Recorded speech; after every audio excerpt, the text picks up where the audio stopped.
Assalamualaikum warahmatullahi wabarakatuh. Perkenalkan, nama saya Randa Andriana Putra dengan NIM 122450083 dari kelompok 2 kelas RB. Di sini saya akan memulai presentasi tugas besar visualisasi data dan informasi. Untuk judul atau tema yang kami angkat adalah analisis perbandingan perilaku penduduk di kota Tokyo dan juga kota New York. Jadi tujuannya adalah kami ingin membandingkan gitu perilaku penduduk atau masyarakat di kota Tokyo itu lebih suka ke tempat mana, pada jam berapa, dan nantinya kita bandingkan dengan masyarakat di kota New York gitu. Nah, untuk dataset sendiri yang kami gunakan adalah dataset ketiga, yaitu yang memuat informasi tentang user di berbagai tempat di kedua kota tersebut gitu. Nah, untuk pertanyaan yang pertama yang kami tuliskan pada laporan sebelumnya adalah eh, kategori tempat apa yang paling banyak dikunjungi oleh si user ini. Nah, hasilnya kita bisa lihat di sini untuk visualisasi data yang pertama, kami sajikan dalam bentuk bar plot untuk kategori tempat yang paling populer. Dan ternyata pada kota Tokyo, kategori tempat yang paling populer adalah ramen atau noodle house. Itu semacam restoran menjual berbagai macam varian ramen gitu ya, mie. Dan dengan total kunjungannya sebanyak 17.303 kunjungan oleh user gitu. Sedangkan untuk kota New York sendiri, kategori tempat yang paling populer adalah bar dengan total kunjungannya 15.972 gitu.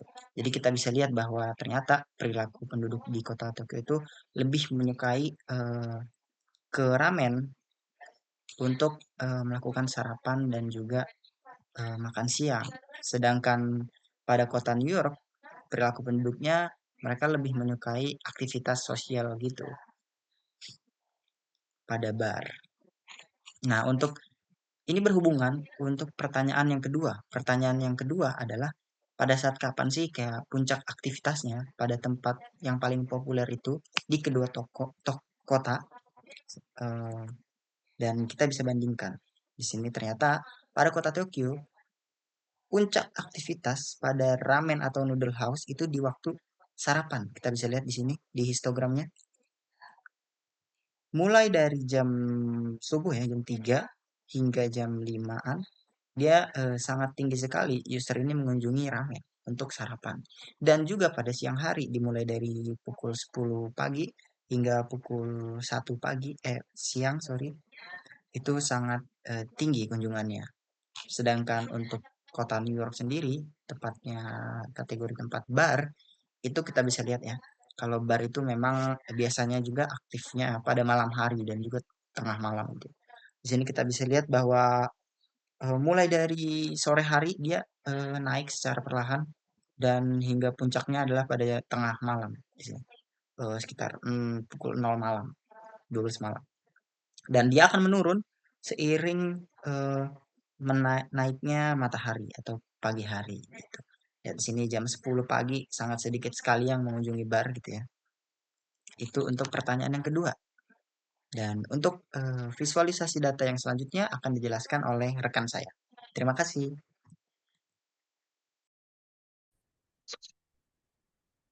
Oke, di sini saya Marleta Cornelia Leander akan menjelaskan untuk pertanyaan ketiga, yaitu pada jam berapa saja dan hari apa saja eh, tempat tersebut, kedua tempat tersebut aktif dan rata-rata waktu yang dihabiskan oleh pengguna di tempat paling favorit di kedua kota yang paling tinggi. Nah, yang pertama kita bahas dari Tokyo dahulu. Di sini dapat kita lihat untuk pertanyaan pertama bahwa tempat paling populer di Tokyo adalah ramen atau noodle house. Dapat kita lihat di heat map-nya ini, terdapat warna merah, orange. Nah, itu artinya semakin merah itu semakin padat pengunjungnya. Nah, berarti di sini dapat kita lihat bahwa untuk Tokyo atau ramen noodle house, di sini kita lihat bahwa Tokyo itu aktif di jam 3 hingga jam 5 pagi dan jam 10 pagi hingga jam makan siang, itu jam 1 siang. Nah, di sini berlangsung selama seminggu, konsisten. Selama seminggu itu, sepanjang minggu. Nah, di sini dapat kita simpulkan bahwa dengan sedikit peningkatan pada hari kerja dibandingkan akhir pekan, perilaku para penduduk di Tokyo ini cenderung menikmati ramen sebagai sarana sarapan cepat dan untuk makan siang. Oleh karena itu, mengapa mereka lebih aktif di jam sarapan dan jam makan siang? Karena mereka juga kebiasaan masyarakat Jepang untuk menghargai efisiensi waktu. Dan mereka lebih sering memakan makanan lokal, seperti contohnya ramen. Oleh karena itu, kenapa ramen dan noodle house ini yang ramai pengunjung. Nah, selanjutnya di sini kita lihat untuk kota New York, seperti pertanyaan pertama bahwa mereka adalah bar untuk tempat yang paling ramai dikunjungi.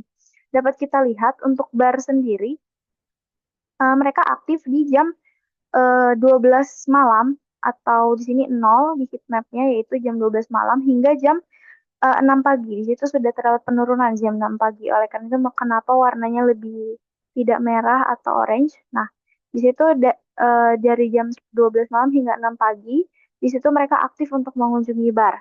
Mengapa hal itu terjadi? Di sini juga aktifnya di hari Sabtu dan Minggu pada akhir pekan. Nah, dapat kita simpulkan bahwa eh, para penduduk di Tokyo ini lebih aktif di malam hari hingga dini hari. Nah, aktivitas itu menurun tetapi secara signifikan pada pagi hari dari jam 6 hingga sore hari. Hal ini menunjukkan bahwa perilaku masyarakat New York ini sangat gemar menghabiskan waktu di bar saat malam hingga dini hari dan di weekend. Hal ini terjadi karena mereka ingin melepas penat setelah seminggu bekerja, mereka melepas penat di hari weekend dan mereka melakukannya di malam hari karena mereka di pagi hingga sore hari mereka cenderung tidak aktif untuk mengunjungi bar dan mereka aktif di malam hari.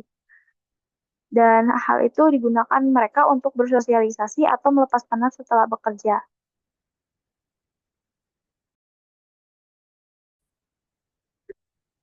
Baik, di sini dapat diambil kesimpulan bahwa terdapat perbedaan pola penduduk untuk New York dengan Tokyo. Untuk kota New York, area bar itu menjadi tempat yang paling sering dikunjungi dengan gaya hidup sosial yang dinamis serta kebiasaan mereka yang melepas stres sehabis penat bekerja. Nah, di sini mereka ini lebih berfokus pada aktivitas sosial juga. Oleh karena itu, bar adalah tempat yang mereka pilih. Nah, aktivitas ini juga lebih dominan pada hari kerja, terutama di kawasan perkantoran. Sebaliknya, untuk Tokyo, ini berfokus pada kuliner lokal. Nah, di sini mereka mencerminkan budaya kuliner yang kuat dan gaya hidup mereka yang praktis dengan peningkatan aktivitas pada akhir pekan sebagai momen mereka untuk bersosialisasi dan berekreasi bersama keluarga. Dan tempat mereka puncak aktivitasnya ini di pagi dan siang hari. Nah, oleh karena itu, penduduk Tokyo ini lebih terstruktur dengan fokus mereka pada rutinitas kerja di akhir kerja, di hari kerja, dan aktivitas rekreasi pada akhir pekan. Demikian penjelasan dari kelompok kami. Kurang lebihnya mohon maaf, kami ucapkan terima kasih.